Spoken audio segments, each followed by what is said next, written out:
ఇక దాదాపు 150 కోట్ల రూపాయలు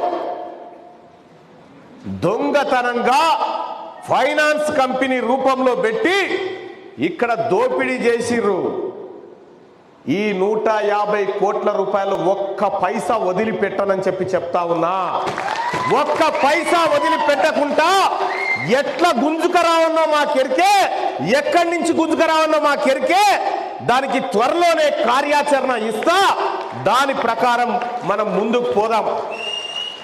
ఇప్పటికే సిగ్గుండాలి కదరా ఏమన్నా. ఇగో కంటి ఆపరేషన్ కోసం దాచుకున్న పైసలు రా, కంటి ఆపరేషన్ కోసం పేదోడు దాచుకున్న పైసల్ని నీ ఫైనాన్స్ కంపెనీలో పెట్టించుకొని ఈ పేదోని కళ్ళు రాకుండా చేసినవురా మోసగాడా, కళ్ళు రాకుండా చేసినావు. ఆర్మీ పెద్ద అయినా లేవే నిలబడు. తన కన్న కొడుకు, ఈ దేశాన్ని రక్షిస్తేందుకు పోయిన తన కన్న కొడుకు,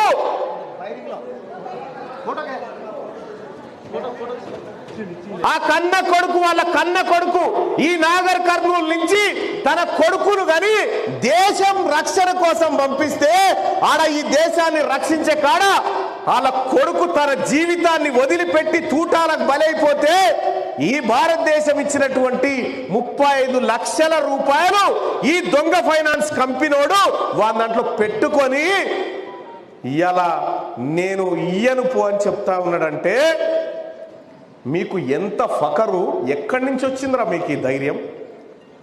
ఈ పేద వర్గాల సొమ్ము తినడానికి ఎక్కడి నుంచి వచ్చింది మీకు ధైర్యం? ఈ వర్గాల కోసం మాట్లాడేవాడు ఎవడు లేడనుకుంటురా? వీళ్ళ కష్టాలను పాలు పంచుకుంటాడు ఎవడు లేడు. మేము మీడియాను కొనేసినాం, లీడర్లను కొనేసినాం, అందరినీ కొనేసినాం, సంఘాలను కొనేసినాము. ఇక మమ్మల్ని అడిగేటోడే లేడని మీరు విర్రవీగుతున్నారా అని నేను అడుగుతున్నా.